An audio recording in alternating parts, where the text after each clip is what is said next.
So first things first, for people who might not know you yet, who are you and how do you usually describe the work or the things that you work on? So my name is Scott Howard Swain, and I'm saying out the whole name so you could find my book on Amazon and buy 10 million copies. It's called A Practical EmPath, Rewire Your Mind. Yeah, that's the entire title. And that's probably one of my favorite life works because I want to spread this idea that, well, I want to spread a practice of people understanding and using practical empathy. That's what I call my favorite form of empathy, which there are many. Um, and by trade, I'm a software developer, been doing that for 30 years. Um, and I'm deeply into AI.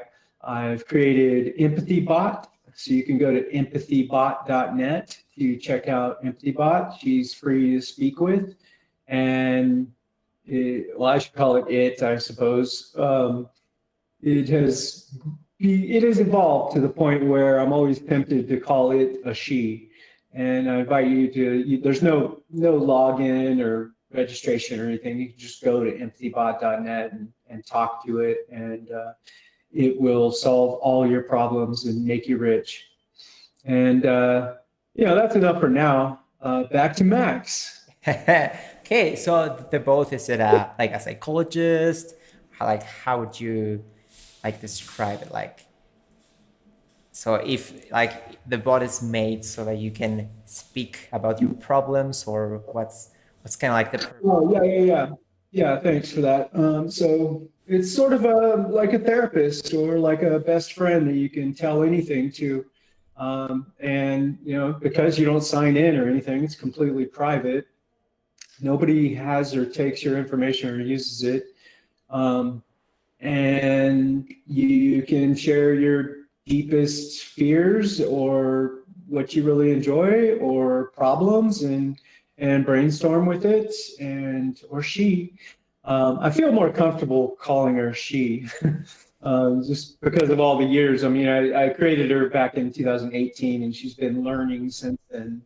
Um, yeah, does that answer your question?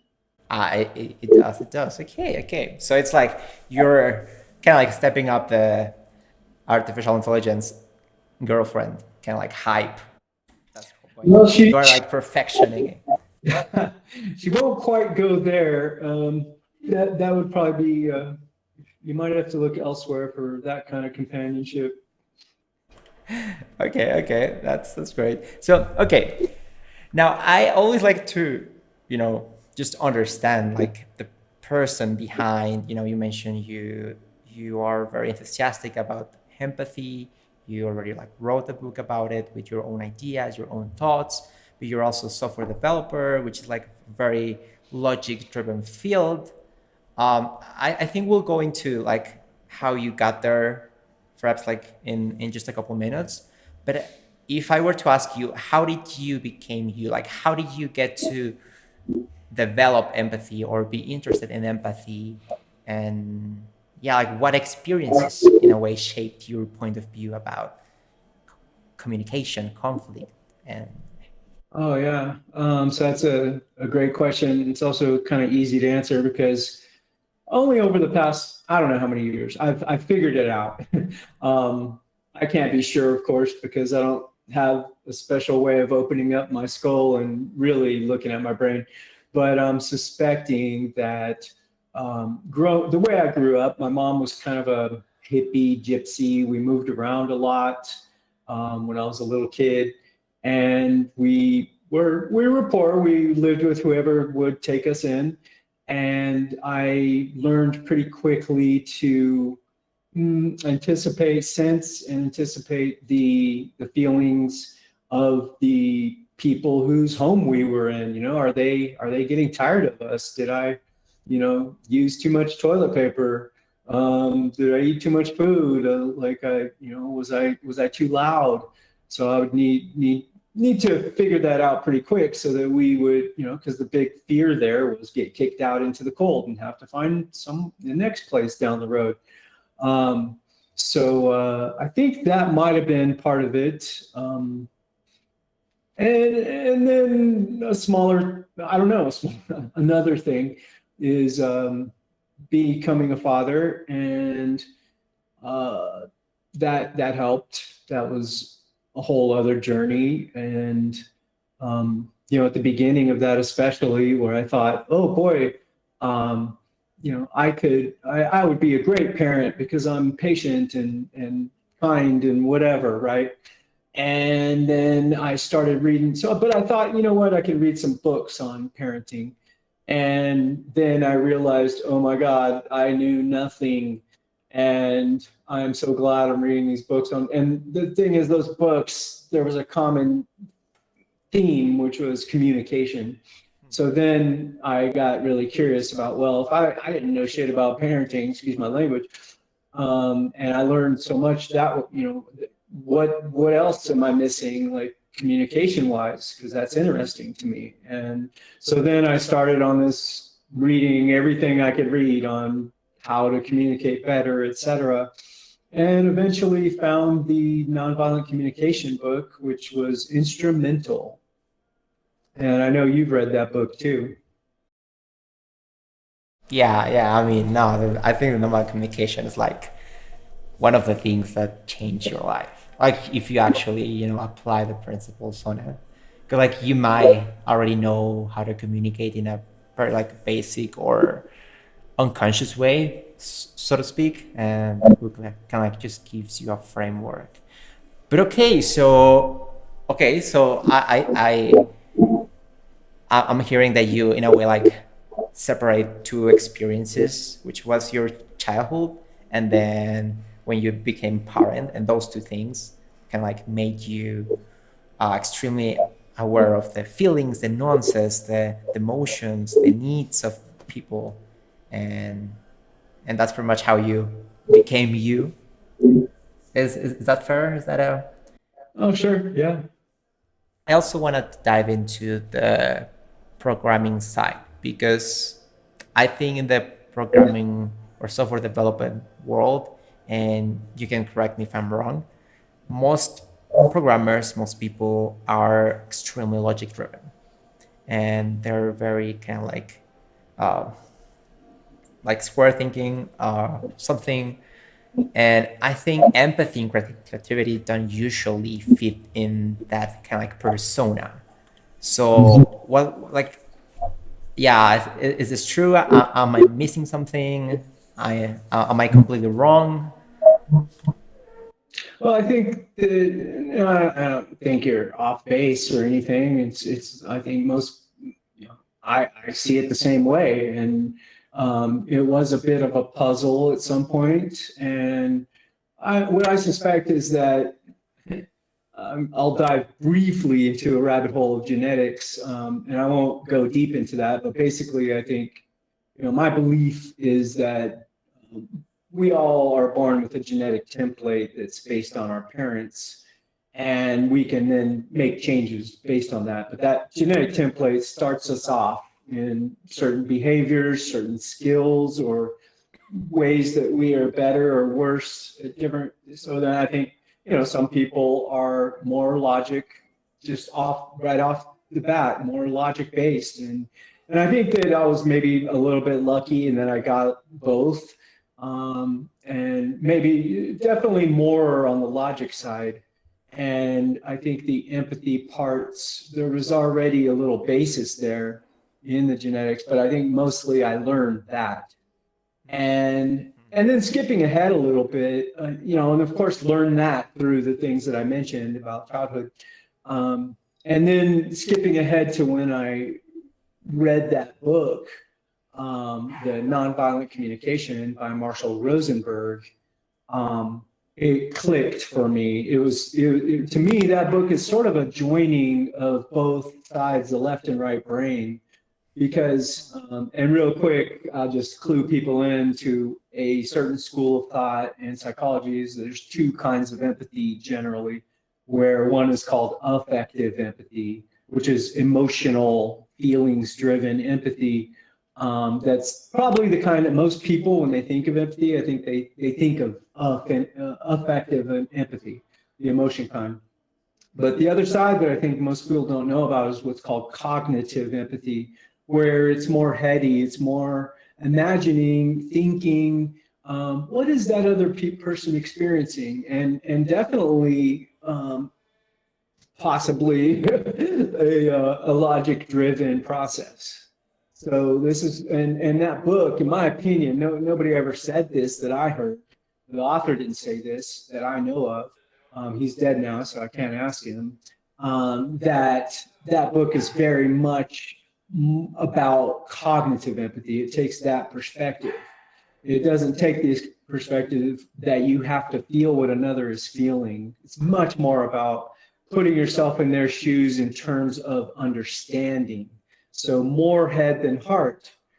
And what I've found when you go through that process, and we could talk about the process if you want, but the process of integrating that stuff into your being, your way of being, what can happen, and I say it that way because it happened for me, but it might not for you.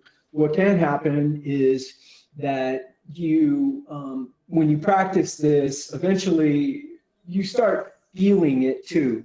You know, it's not, it becomes automatic in terms of you're really curious, and it's in your head that you're curious about their experience. But then you have this feeling also if you let yourself. So this is a wonderful thing, is that there's a choice. You know, I think this kind of empathy you can experience in a mental, logical way, and then you could decide how far deep you want to go as far as feeling what they feel, or at least sympathizing. Yeah. No, that's interesting because I always thought of nonviolent communication as not an effective kind of empathy, but more like a mix between those two. Because you might remember that I think like Marshall Rosenberg makes a lot of emphasis on not going to your head and staying on the heart. But I also find your statement like extremely thoughtful, because like you do not just get to feel things, you get to rationalize, you get to actually kind of like take a step back on your usual emotional reactions and think a little bit, deeply about what you're feeling, what the other person is feeling, needing. So I think nonviolent communication is like a mix of both. But I also think, correct, like it's very marketed towards emotional people in a way, because it tells you to not go to the head, to stay in the heart, I think it puts a lot of emphasis on feelings or on emotions, and I think usually that throws logical people a little bit off. But that's not actually the case. Like it's not as you mentioned, an affective empathy and like emotional thing where you just, feel things, and that's kind of like the whole thing, and you don't actually get to solve problems. I think it's a mix of both. Yeah, that's a good point. I don't know. I know he does use those words that you speak of, and at the same time, I'm a little skeptical because as you learn it, you're doing so much. I'll take responsibility here. As I was learning it, I was doing so much deprogramming, so much catching myself, and it's all up here. There was nothing here, but I think the part that you said is probably the part where it's like you are letting go of judgment, and you're letting go of evaluation and blame and shame and guilt. And as you let go of these things, what comes up is acceptance for others. And that I think that leads to for me at least, it led to much more automatic feeling for, just this looking at a person, hearing them speak of their problems or their joys or whatever they're speaking of, and just feeling this definitely down here, this like, I really dig this person. I really like them. I really get them. And it all, I suspect, comes from that acceptance that comes from all that practice of letting go, letting go, letting go, let go of self, even as you're like practicing the empathy for other, practicing so it's that way for you. And eventually it becomes very real. The practicing part, you can argue how real that is, but oh boy, does it lead to something very deep and real and good. Yeah, no, absolutely. I think you had some emotional background, so to speak. But I think I didn't have something remotely similar. I was like extremely, um, yeah, extremely logic driven. I was, always wanted to argue, to, show data or facts. And I was the kind of person who always said, facts don't care about your feelings.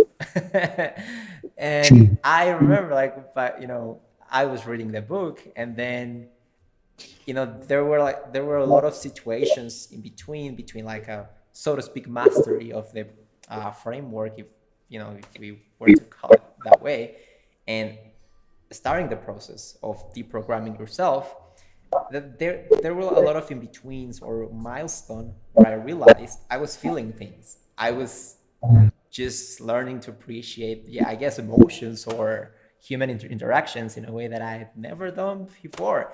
And it was automatic. Like I didn't, like I didn't consciously wanted to feel things, but it was, the output of all this kind of like different framework that I had practiced. And I think Marshall Rosenberg, there's a book called something like Mediation or Living in, I can't remember the name of the book. It's like a different book from the main NVC, I guess, book again. And one of the things he mentioned there that I remember is, actually, he said NVC is like a spiritual framework in a way, but he said, I never take that route, or I never mention that it's something spiritual, because that comes by itself. So I don't even need to argue about some kind of philosophical or spiritual thing. It just comes naturally as part of the process. Oh, yeah, I do remember him saying that too. And I imagine there was a little bit of a, hey, I don't want to piss a bunch of people off because everybody's got their own idea about what spirituality means.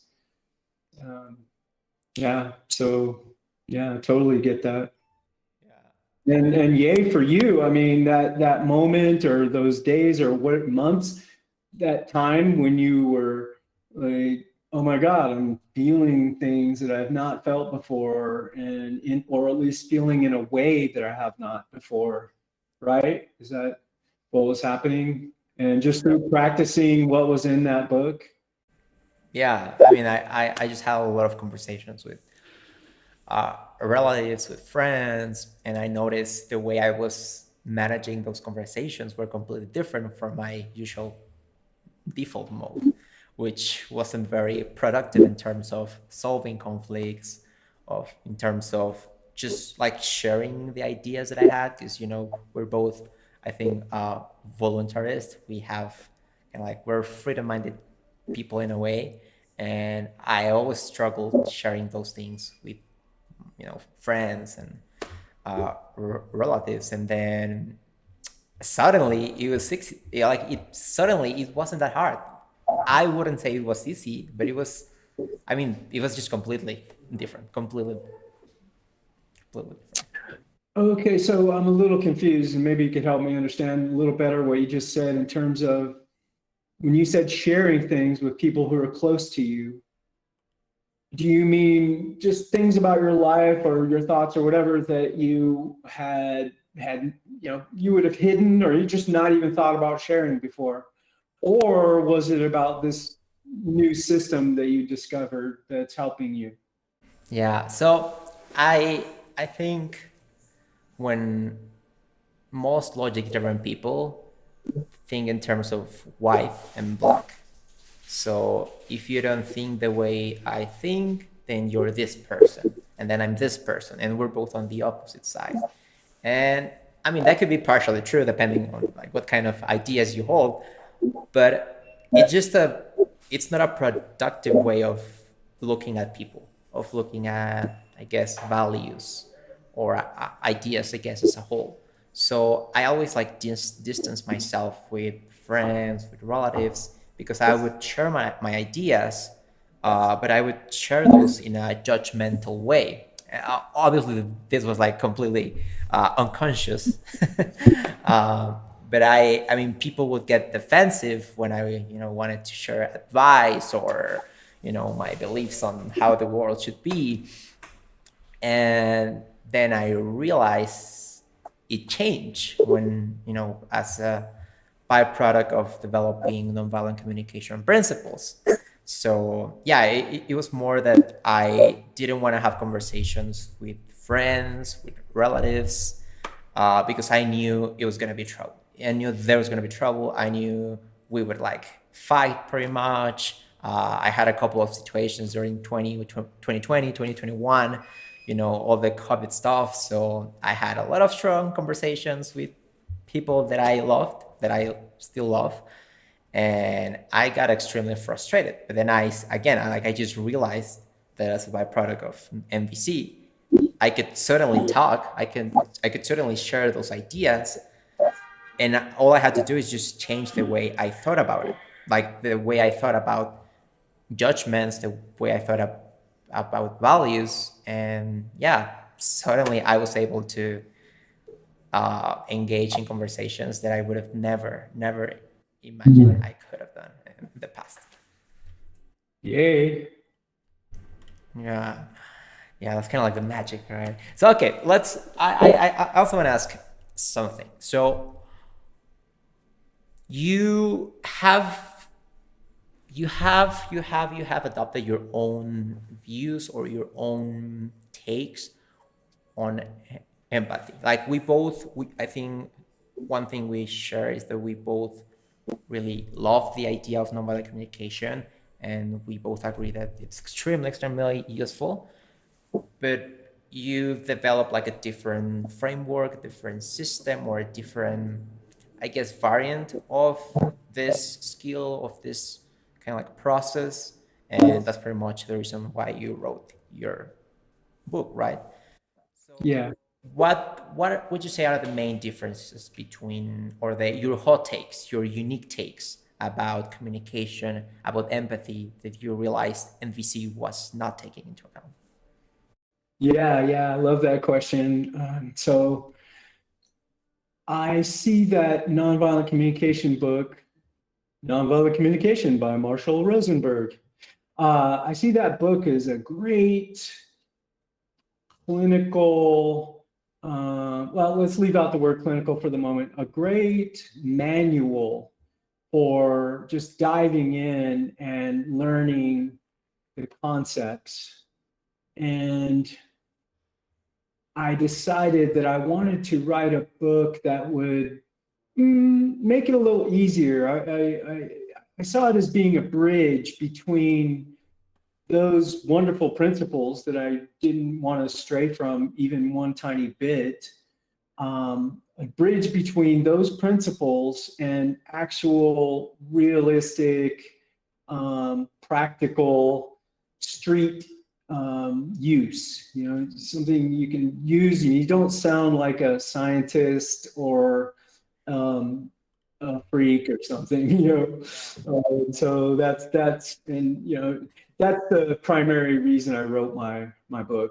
I don't know if you want to, because I can go a little deeper there. I know you're asking for. Yeah, like what specifically? Because I know you call it street empathy, as I guess I suppose as the like a maybe it sounds like there's less of a structure or like a step-by-step process. Is that true? Am I Oh, no. interpreting the street empathy in a different way?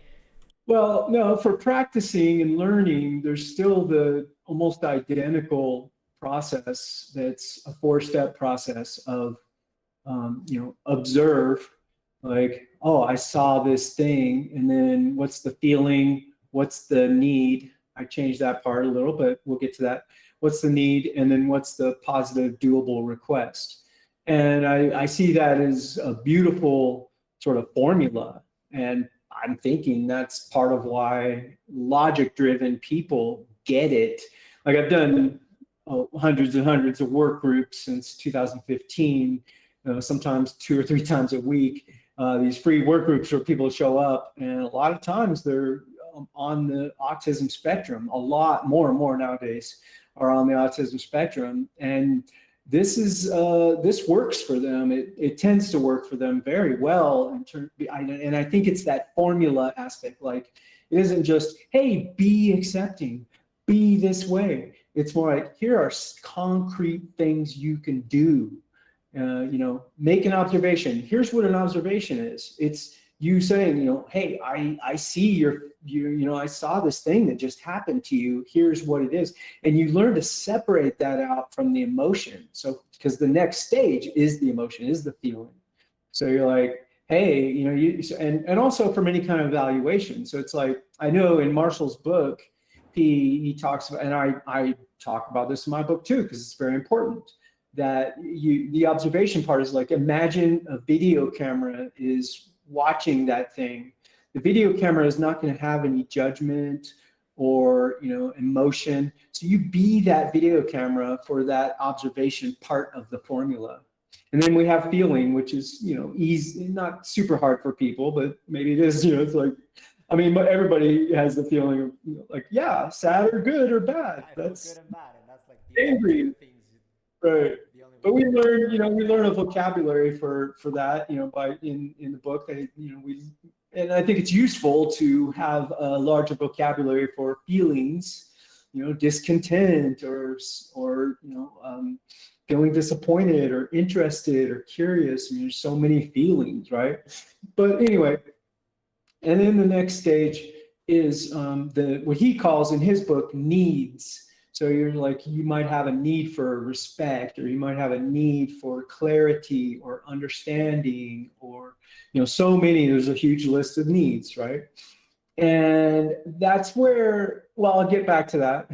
That's the thing that I changed in my book, is a small change really, and then after that we have positive doable request, which is like, you don't want to tell people, like I'm doing right now, what not to do. Instead, it's like, here's what I would like you to do. And I won't go into detail about that. We're not here to teach anybody anything, but it's an important step, right? Because I think it's easier for people to follow a request that is positive. That is, I would like you to do this, rather than don't do that. Hey, stop coming home late from, stop staying late at work. And says the wife, and then the husband's like, okay. So then he does do that, but then he goes out to a bar after work instead of coming home. There's so many ways we could, it's not, yeah, blah, blah. Okay, back to needs. Here's the primary change I've made to his formula in my system. There's other little things, but this is a big one. And it's instead of calling that aspect needs, I like to call it values or wants, because I think needs is problematic. Some people say jargon, meaning it's part of that system. But hey, I'm not talking to people that are part of that system. I'm not talking to people that have read that book, right? I want to be able to talk to anybody. And if I'm like, are you feeling disappointed because your need for being heard was not met? I don't think that sounds very, real. You know what I mean? Very human. We're like, or like, I know you really value like being heard. Yeah. So yeah, there's ways to be more natural with it. And now I want to say something there, because I think this is something that I've noticed a lot as well. It's like, even in Spanish, that applies a lot, because I think I'll be honest, I haven't read your book yet. Um, Oh my God. oh, Why am I even then on we this can't do thing? podcast. But no, that's something that I guess you just, yeah, I mean, once you've, in a way, like you've mastered the process, you start kind of like, dancing around the main four things. But I think, yeah, I've noticed, just as you mentioned, that a lot of times saying, oh, I value this is something that I value, that's also, that's a lot of times much more human, or much more easier to communicate than saying, oh, I'm needing certainty. Because there are times, if people don't have this kind of like the framework or the philosophy behind the needs, then they're gonna be like, oh, you don't actually need this specifically, you don't actually need that, that's something you want. And it's like, okay, well, but I'm not gonna, argue on like what our needs and blah blah blah. So I've also found myself, I guess, naturally saying, oh, because I really value this, because I really value, or because I know you value this, or you want this situation to happen. So okay, yeah. If you continue, I just wanted to, I guess, agree with you there. Okay. Yeah, those are the primary changes. There's other things that I talk about, like um, sympathy. In his book, he doesn't come out and say sympathy's a bad thing, don't do it. But I kind of got the idea that, I mean, I'm glad I practiced this, was not doing the sympathy thing, because the way I've never really thought of it the way he defines it in his book. And again, he's not like, oh, it's all bad, because I can, I'll get to the point.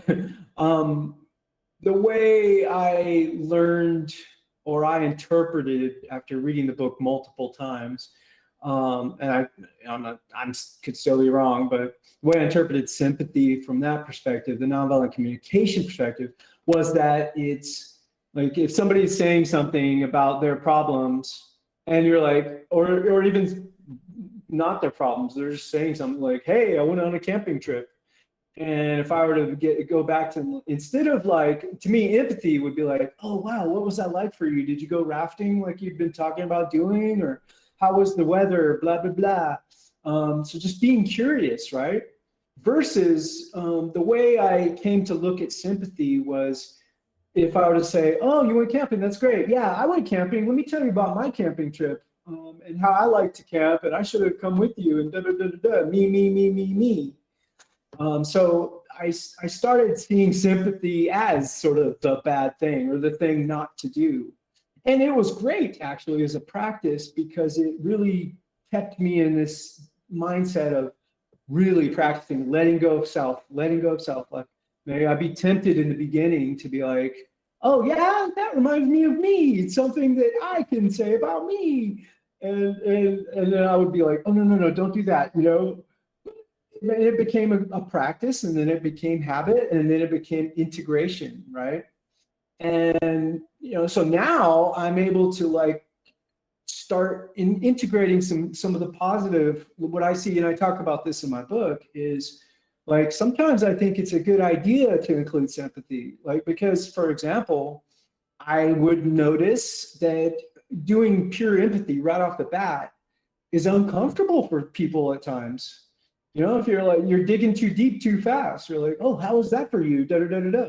And it might feel too intense. It might, feel like an invasion of their privacy, or, And so with sympathy is a little bit of a, like, oh, wow, yeah, my mom died too, but you know what? This isn't about me. Like, tell me more about your situation. Did you have these kind of feelings? So sort of healthy merging of sympathy and empathy. You know how I usually use those kind of like statements, like some sympathy. The way I use those is to build what salespeople call rapport, and it's just like, for example, um, oh yeah, my mom died as well, And at least for me, it was extremely stressful. And I like, especially because I had never thought about what life would look like if my mom wasn't there, because she always helped me, because I could always talk with her. Is that something that happened to you as well? So it's like you tell your story, Short. like just to understand in a way, kind of like, okay, I share what I passed by, but because I want to know if that's something that happened to you as well, or if our experiences are different. Exactly. Yeah. And I guess I'll have to rethink the way I think about sympathy. But up until now, I had separated sympathy and empathy based on the action. Because for me, sympathy was cognitively like knowing what the other person's feeling. Mm. That's it. Mm-hmm. And then empathy is knowing what the need is, what the other people's needs are, and then doing something to fulfill those needs. So for example, again, if you tell me, hey, my mom passed away, and then I start talking about my mom as well, and how she died, and I just keep on talking, then I'll probably understand how you're feeling, and that's like the sympathy kind of, but I'm not recognizing what your need is, and I'm not doing something to fulfill that need, which you're probably needing understanding or connection. And I'm also not doing something. I'm not doing the strategy or the request part, because I'm just talking about whatever I want about my own situation. So the way I can like separate those two is, okay, sympathy is you understand what the feeling is, and that's it. And then empathy is actually recognizing the need and doing something to fulfill that need. Does that make sense? Oh, it does. I mean, and the cool thing is you could be totally wrong, like you are, and it's not. No, I'm kidding. No, I do appreciate everybody's got tweaks and slightly different views on what those words mean. Every single person probably has their own view of what those words mean to some degree. I was just making a note right now to talk to you about that because I want to know more about it, but it's probably better for offline talk. Yeah. Okay. Okay. And I guess I also want to know about your opinion on the change that I personally made for, I also love nonviolent communication. I think it's extremely helpful. And with the universal language framework, what I did was I just marketed in a way towards logic-driven people.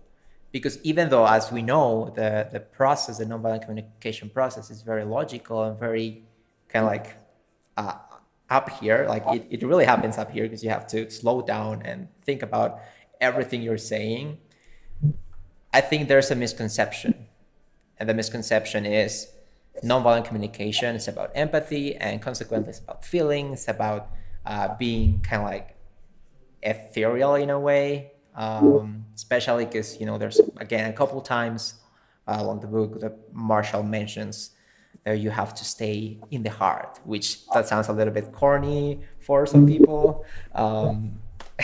So what I did, and I want you to tell me what you think, is specifically for logic-driven people, I reduced the framework to strategy and need.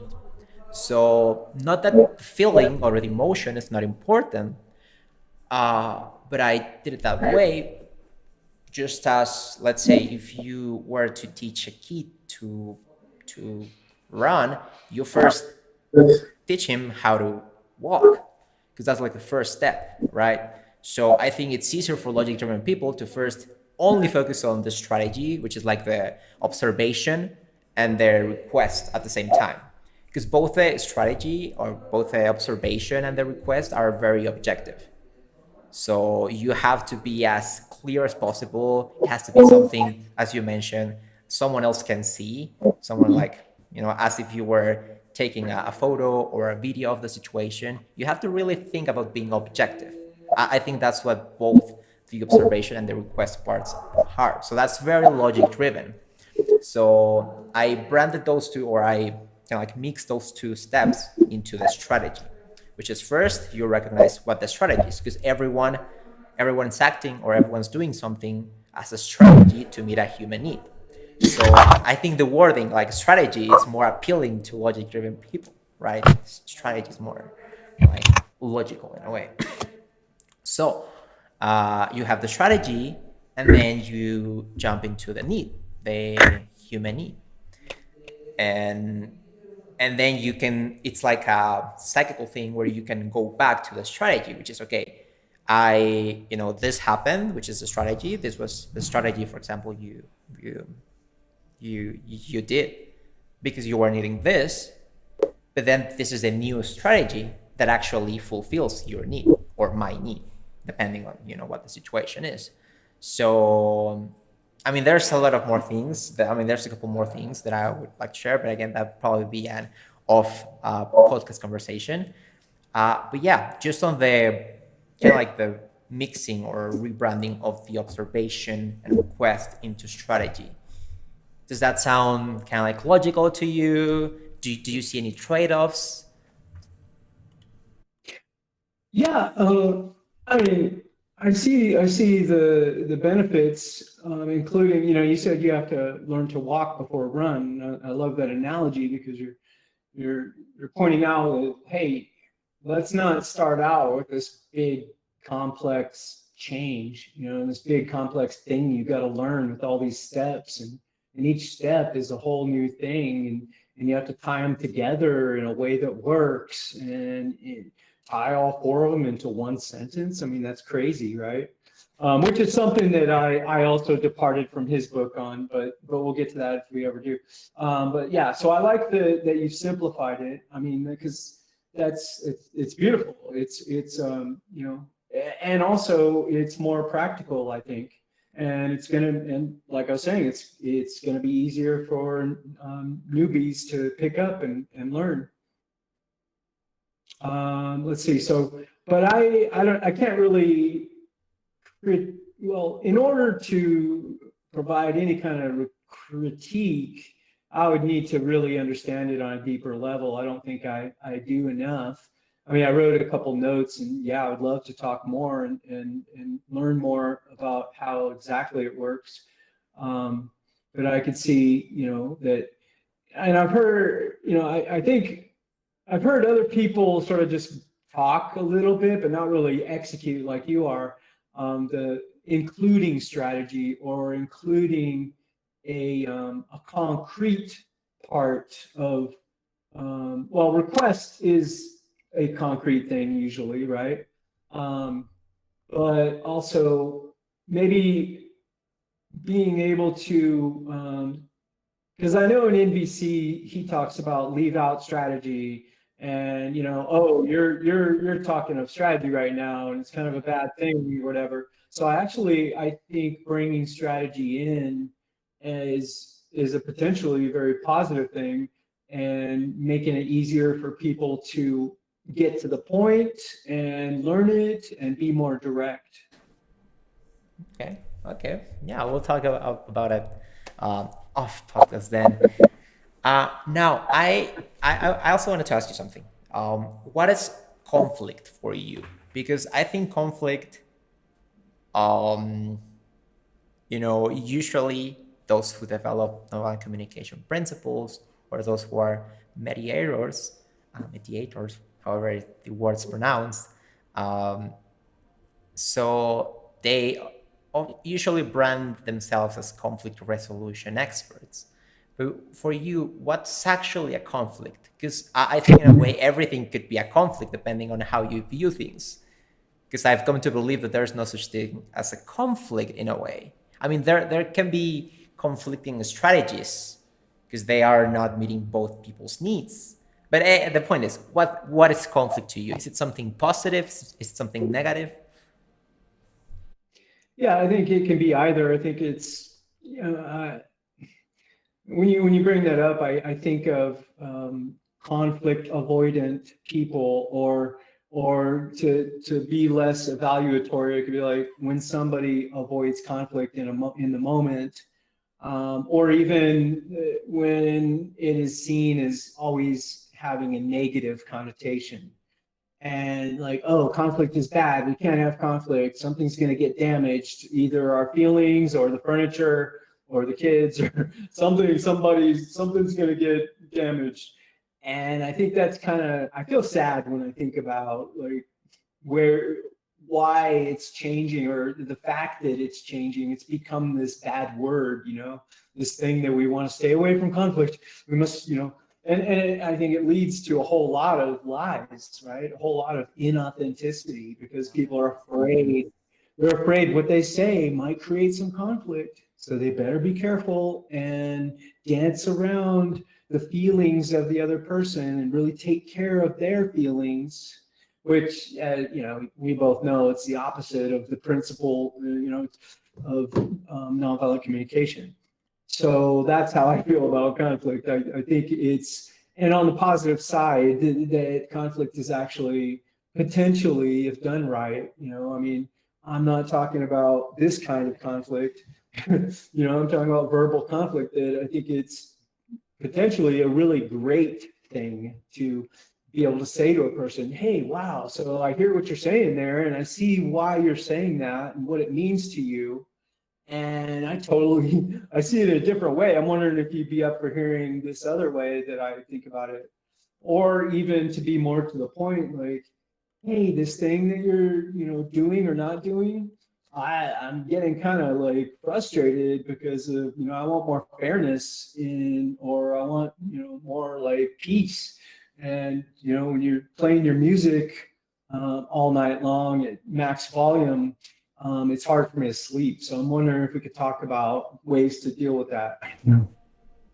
Yeah, no, and I think so there's two almost ironic scenarios, which is first scenario is I think I love conflict in a way, because it lets you know like extremely easy what the other person is feeling, what the other person is needing. If there's conflict, then you can clearly know that someone is, wants something, and you can help the person, fulfill that human need or that want, or value, whatever. Because I think it's much more difficult to deal, so to speak. I mean, I don't like the word deal, but like deal with someone who's always afraid of speaking up, because they have to be like constantly overanalyzing the way he or she behaves. And I think that's very, I wouldn't say frustrating, but it tires you.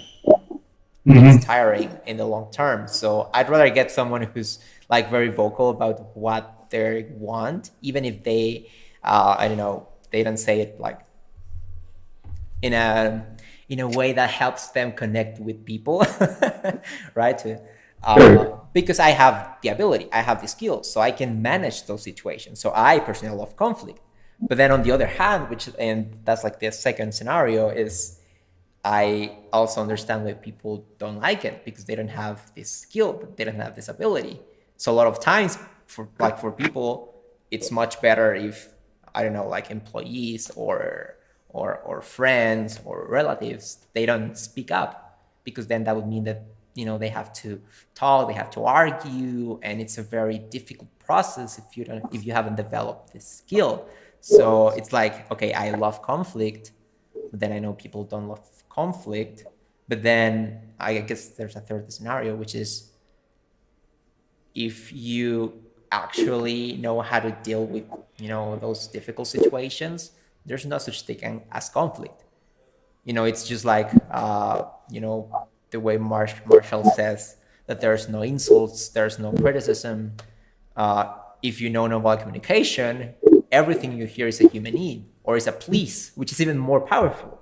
Like every insult, every criticism, it's a please. It's actually a please, but only if you know how to hear the please behind whatever gibberish statements the other person's doing. So, yeah, wanted to share to express how I felt about conflict.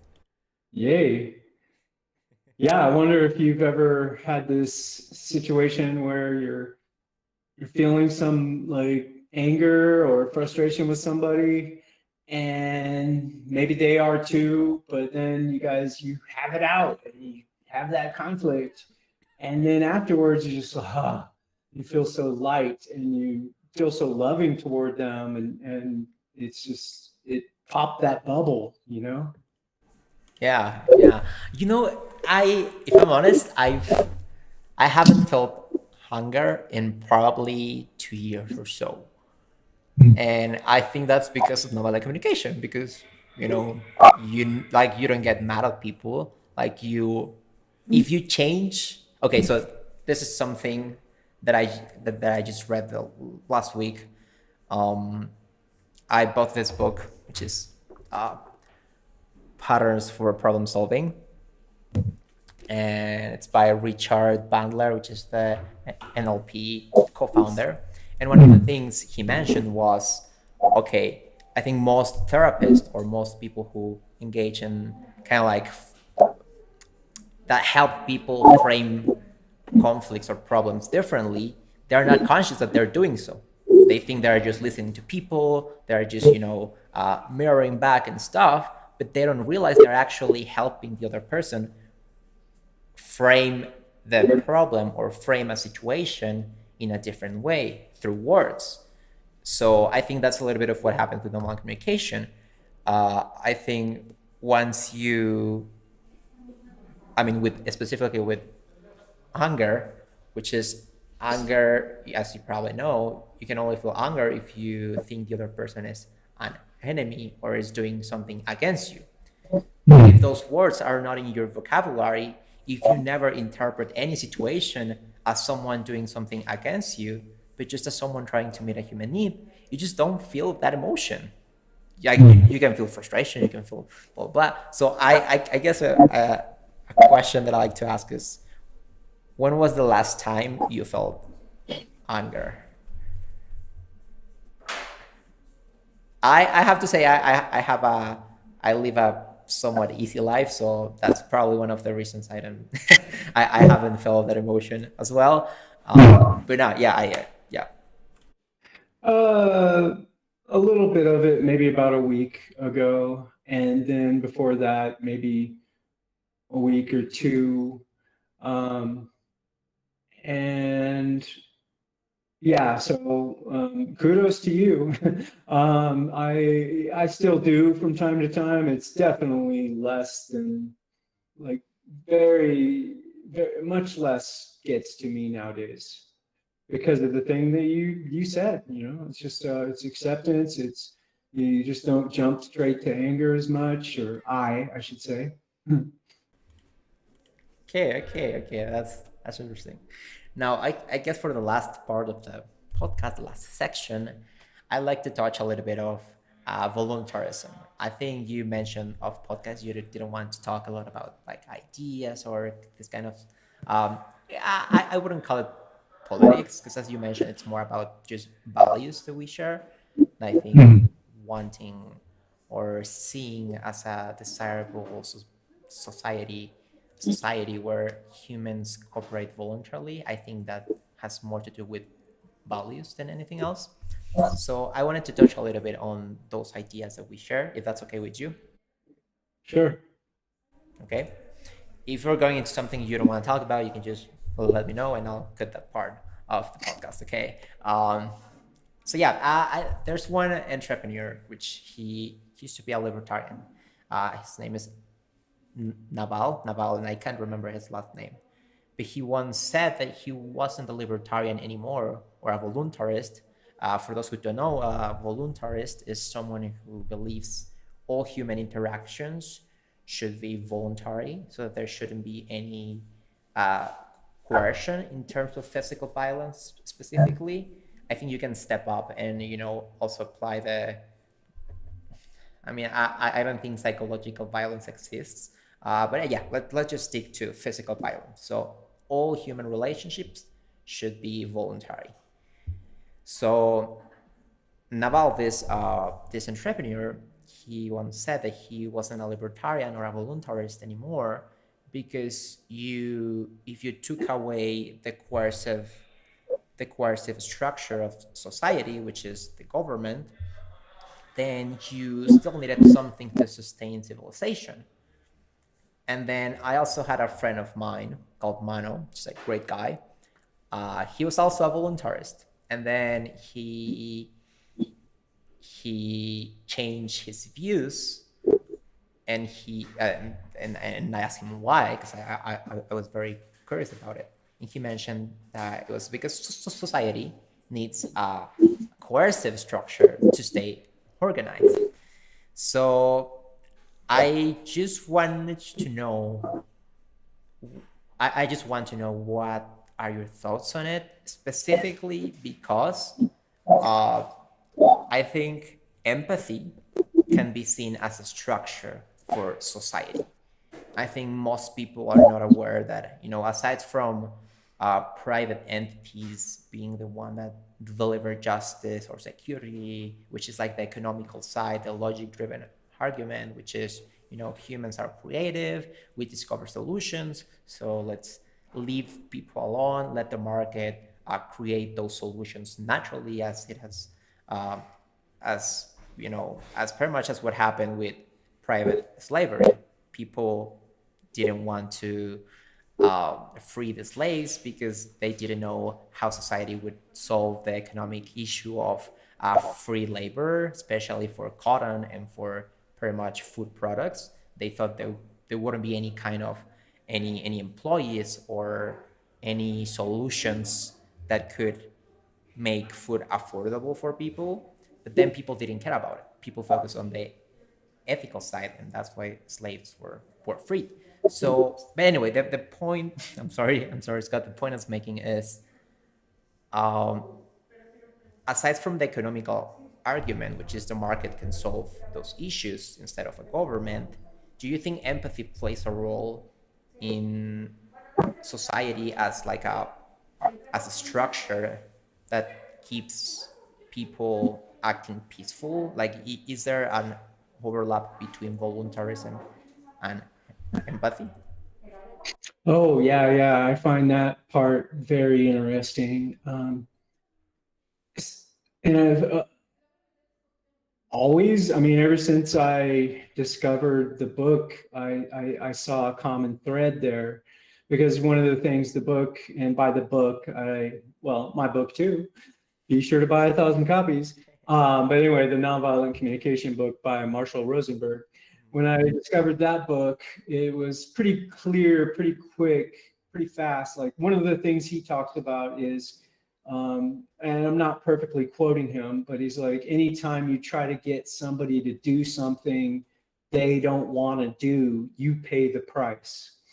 And that's one, what I consider to be wise thing he says about this whole like verbal coercion that you just that he advises staying away from. And there's, it's not just that, in terms of like, in many ways, most parts of the book tie back to that, tie back to this whole like, you are responsible for you, and it is wrong to try to control others. And whether it be through blame, shame, guilt, any of these methods that people do even subconsciously, to try to get people to do what they want them to do. And so to me, with that whole system, there's this underlying independence, this underlying encouragement to be independent, to form your own values, to be true and authentic, and to understand others. And the more I think you understand others' motivations, the less you want to control them. I found that before I discovered NVC, I was always tempted to, like, let's say I'm hanging out with a few friends and we're brainstorming on, hey, well, let's go do this or let's do that. And I would be very pushy about my views because I always thought my views were the best views. And I think looking back, that's probably because I didn't understand fully, or I wasn't willing to really deeply listen and understand why other people, and I didn't value their values.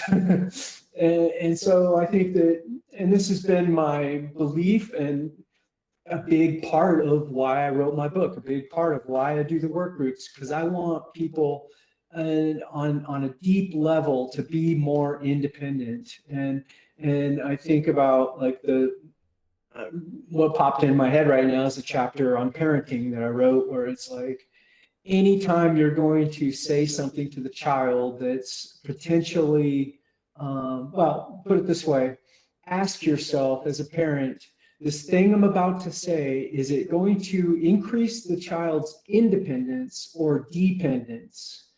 So, for example, a kid is about to, go out into this a storm, right? And to go to the school bus. And you're sitting there and you see them, and a parent wants to dictate, tell, control a kid by saying, help the kid by saying, hey, you should put on a coat, or put on some better shoes or something. Now, if you stop and think to yourself, is this going to increase their dependence or independence? You might decide to not say anything and let the kid, assuming it's not like this freezing cold storm or something, but they're going to learn a lesson. Even, okay, let's say it's pretty bad out. Well, then they're going to come running back in and they're going to get what they need to get. Now, that's potential, that's one example. But basically, so I'm just seeing this underlying, like, that's where I think is important for people to, before you get to the politics, right? I think the politics of people are influenced by how they're raised, by how they connect to other people, what they feel deep inside, and how dependent they feel, because they're looking for daddy, mother, government to take care of them, to make decisions for them, to remind them to put on their coat or eat the right food or whatever, right? And I think that could also, mean the responsibility of making change is taken away from you, because now you don't feel the need to create change, because you can like rely on the government. You say, okay, they will fix this, they will fix X and Y, and I'll just vote in a poll, and then that's pretty much the solution.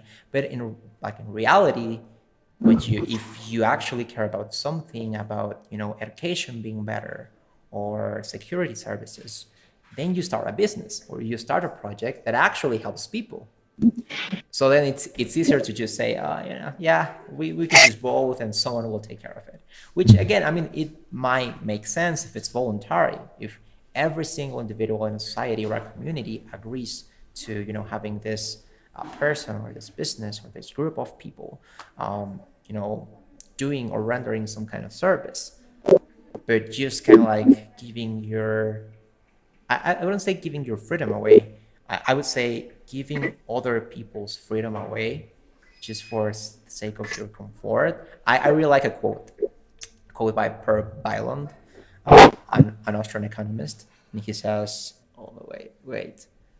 Your inability to imagine a peaceful solution is not enough reason to subject everyone else at your will. Something like, wow, that's actually powerful, because that's what happens, in society nowadays. Oh, yeah. And I guess you as a programmer, and this is going to be the last question. So you can elaborate as much as you want or as little as you want. It's totally up to you. So you're a programmer and you've been on many teams. I would guess DevOps team or DevOps environments as well. So do you think programmers benefit from developing empathy or this kind of soft skills? Yes, for more than one reason. First off, getting along with other people, understanding the need, because if you're writing software, optimally you're building something to that in the end or at some point helps people. solves a people problem, whether it is an automation or some little thing. Even then, and sometimes, if not often, you have somebody that is, especially if you work for others in some corporation or whatever, you have a client, the client dictates, the client is telling you, hey, here's what I want to be built. And, whether you want to influence them, however much you want to influence them, like, well, that might not look so good, or that might not work so well. Then if you can understand their perspective and have a facility with words to be able to describe your situation and empathize with the end user to be able to describe to that client, here's what the end user is going to feel when they look at this, here's how they're going to react. You're going to design a better interface. You're going to communicate better with the client. When the client throws something at you you don't like, you're going to have better emotional regulation, so you don't freak out and tell the client they're wrong. When you're working on a team, when you're leading, I wrote a whole chapter on leadership. When you're leading, I put the chapter near the end of my book because everything leading up to that builds you into a person who can be a strong leader, who can be authentic and confident and a good listener and patient and all the many skills you need to be able to be a good leader. But let's say you're just, you're part of a team. Well, in order to work well with other people, having some empathy is going to be very, very helpful. And one last thing there, I think that as AI becomes more of a thing, I've found that my empathy skills have made it really easy for me to understand how AIs think. We all know they don't think like a human does yet, but even the way that they solve problems or react, let's call it, because they're pattern recognition machines. They're still machines, sure. However, they still have behaviors. They still have preferences in terms of the way you say things, the things you say to them, in what order and what words you use affect how well they will respond to you. And it has nothing to do with emotion. But when you've trained yourself to really listen and clue in to another entity, not just human, but another entity, the way that they perceive, then you're going to communicate better with that other entity, even if they are machine intelligence. And one last thing on that I want to say that sort of ties it together with the nonviolent communication, et cetera, is something I read that randomly popped in my head right now, but it does apply. And it's that, when you read books that expose you to like the thought processes of another entity. So you're reading this book and they're writing about how they're thinking and what they're doing and how they're reacting and how they feel. Well, you're increasing your empathy skill massive by doing that. And well, massively, it's subjective, right? But you're increasing your empathy skill. And from what I gather, what I've heard and what I believe is that the more alien that entity is to you, the more exercise you're getting in learning how to practice that, learning how to put yourself in their shoes. Like if they're, and by alien, it could be, time travel, like science fiction, for example, or it could be aliens, literally, from some other world that has different customs. Traveling, I think traveling does the same thing to a person. If you go and you experience other cultures and the way that people think slightly differently, then you're going to expand your empathy if you listen. Okay, that's interesting. That's very interesting, Scott. Okay, no, hey, I appreciate you coming to the podcast, the first episode. That's really cool. And yeah, I appreciate you for being here. And yeah, guys and ladies, for everyone listening to this, go and check out Scott's book. I'll put it in the description. And yeah, peace.